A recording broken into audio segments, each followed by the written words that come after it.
and welcome to Simply Football. You're watching FC Goa TV on Prudent and I am Neeraj Prabhu. FC Goa took a big step towards qualification for the playoff position after they won 2-0 in Mumbai last night. It was a game where FC Goa may not have been to their best possible level, but they were thereabouts as they secured this victory courtesy goals from Edu Bedia. And Ferran Corominas, of course, became the all-time top scorer in ISL history with his 29th goal in his career in the ISL so far. It was also his 11th goal for the season, and that keeps him at the top of the race for the Golden Boot. So it was a very historic night on personal level for Corominas, while for Sergio Lobera's boys, it was a victory that they needed so much to build a momentum to seal the top 4 position and get into the playoffs, which is the primary target of the Spanish coach. We have in our studio, as always, a former India striker, Francis de Souza. Francis, the normal service seemed to have resumed for FC Goa, with the semblance of their tiki-taka football seen last night in Mumbai, and of course Ahmed Jahu being the man who started the proceedings for FC Goa after being out for 2 games.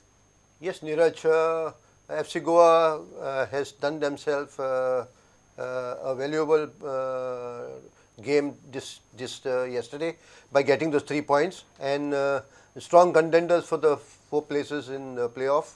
But yesterday, I think they started off very well, yes. FC Goa. You know, the fluency of Brendan, Edubedia and Koro, you know, the interchanging of positions, the switching of the mobility just rattled Mumbai FC. Mumbai FC couldn't get to their normal self and into the rhythm in the first 20-25 minutes. They were being attacked relentlessly by FC Goa. And that's been the hallmark of FC Goa. Going forward, they're looking dangerous every time, and there are possibilities that they can score at any point of time. We have had shots from Mandar, who did a good shot this time, keeping it on target and forcing the goalkeeper to do a brilliant save. And then there was always the fear that, you know, the FC Goa is going to score any time, and that's what happened ultimately. A long ball like Jahu, who has been the anchor of FC Goa yesterday, sitting pretty cool at the top of the box, controlling, tackling, and laying off those beautiful long balls. In such move, we have seen the ball being played long, and Brendan taking it brilliantly and putting a penetrate pass to Koro. Koro, as usual, cool, played it across the goal, and Bedia was there to tap it. And the panic that the defenders had was evident with the flow of attack that was happening a couple of minutes earlier.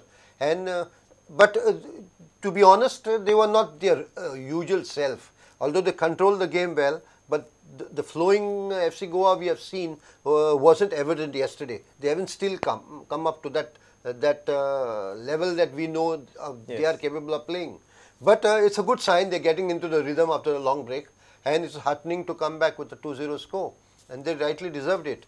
But Mumbai FC also came back in the second half very well, and you know, they have been they switched off plays between Arnold on the left wing and Bathos on the right, and that's where the difference came, I think.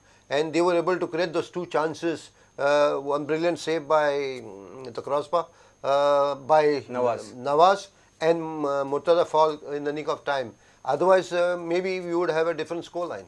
Also, Goyan had hit the crossbar. Yeah, I mean, they were a little lucky with the ball hitting the crossbar. That's what I said.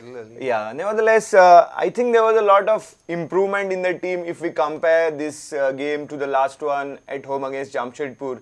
And it was evident that when Jahu starts, the FC Goa mobility is a lot better. While Hugo Bumos, when he is on the bench and then he comes in the second half, he makes an instant impact. So this seems like a good equation for Lobera to follow. I think yeah, when you know Jahu sitting pretty back there, there's a confidence growing in the team.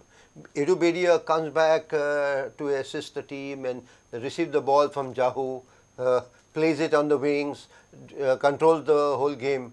I mean, that's where lies the strength of FC Goa. Because if they don't have the domination in the midfield and they don't have ball possession, I think they find it a little difficult to go forward and to create those chances. Yesterday, you know, you have seen them creating a lot of chances. You may not score the goals, but it's a good sign that they are creating the chances. Yes. And this is a result of that free-flowing football that they play in the midfield, and they spread to the wings and then they go forward in between. And Koro, as usual, is always looking dangerous. So there is always panic in the opponent's defense. I was a little surprised that Bumo didn't go for the goal himself and passed the ball on to Koro, and then Koro was brought down for that penalty. But Bumo really created the move, but was very unselfish in giving assist to Koro there. In fact, if you watch that particular sequence of movement, I mean, Bumo played it across, but you see how quick Koro has come to the ball. Right. It was in a split second that he attempted the ball, got his foot on Yes. the ball, much quicker than Subhashish. Yes. And that's where he earned that penalty, because Subhashish was a little late, and that's where he got this benefit. That's the hallmark of Koro. I mean, he's off the mark, he's brilliant, and he knows exactly when to start. He's a thinker in that box, and he's a fox in the box. So that's what makes him more dangerous. Towards the end, Buma could have got a wonderful goal, a solo run, but Amrinder Singh, the goalkeeper of Mumbai City FC, denied the young and exciting midfielder from Morocco, Bumo. So if you have missed these moments, do not worry, we have the highlights for you coming up now. Well, very important victory for FC Goa, and now they are in the third position, just above Northeast United and below Mumbai City FC, but they have a game in hand over their nearest rivals. I think, it's always good to have points in your kitty. You may be a very attacking, high-scoring team, but ultimately points is what matters. And as FC Goa is coming into the rhythm after the long break, I mentioned they should continue to do even better and get those points where I think 30 would be a target. And if you can get it in the next two games, I think they can relax a little bit and be assured of a place in semi-final. Right. So the next outing for FC Goa is on Monday, and that's at the home of Delhi Dynamos. Should be a comfortable outing for FC Goa if you look at the quality of the team we have and compared to that team that Delhi has, or on the day Delhi could be dangerous. I mean, Delhi, in fact, has nothing to lose now. They are almost out of the competition. Right. They'll play more for pride. And when people play for pride, it sometimes becomes a little dangerous. Because if you FC Goa knowing very well that they are out of the competition, they don't maybe tend to human nature, tend to relax a bit. And I think Delhi will come to prove a point against FC Goa. And it's always it's a pride to play against FC Goa and get a victory over FC Goa. You may not be in the competition, but I think that's what Delhi will be playing. The coach may be pressurizing them to get a victory against FC Goa. So FC Goa should be very careful and be cautious of this approach of Delhi and make sure that they play their free-flowing possession football and score the goals. Right. If FC Goa managed to win in Delhi, they would go up to 27 points, equal with Mumbai City FC. But because FC Goa have the best goal difference in the tournament, they would go to the second position.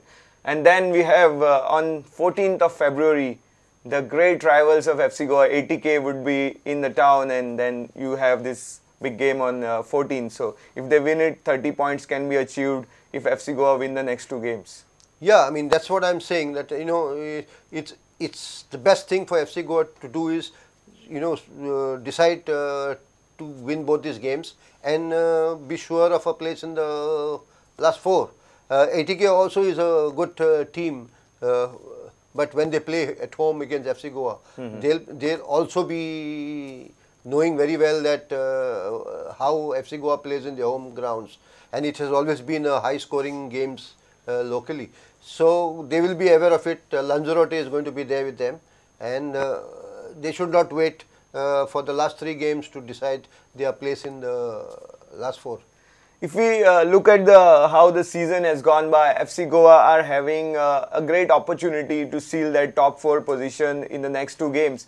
Last year, it was a bit of a dash towards the finish and little bit desperate situation after FC Goa had gone into a lull. So, some improvement in FC Goa team with regards to how they are approaching the games, or it's about the schedule. Last year the nearest rivals had gone, had played more and had put on the points, whereas FC Goa had all those games in hand, but then they counted a little bit lesser. So it was a difficult situation, but this year it seems like it's real comfortable.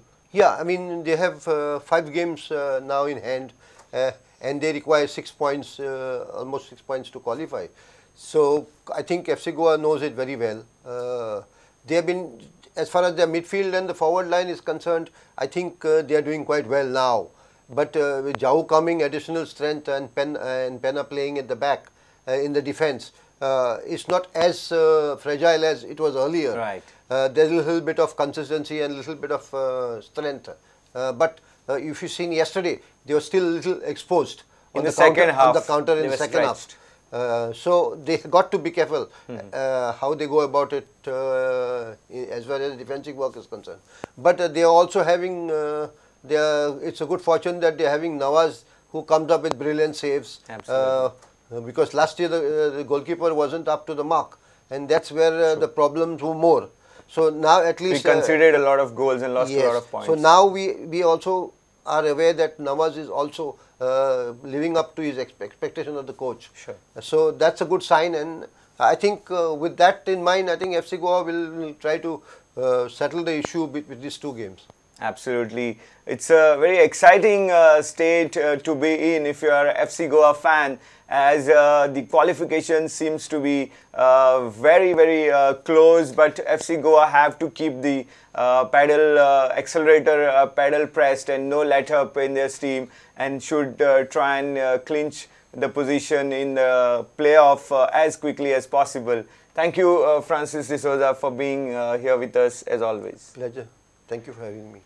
So that's the time we have in this show. Keep watching FC Goa TV on Prudent. Goodbye.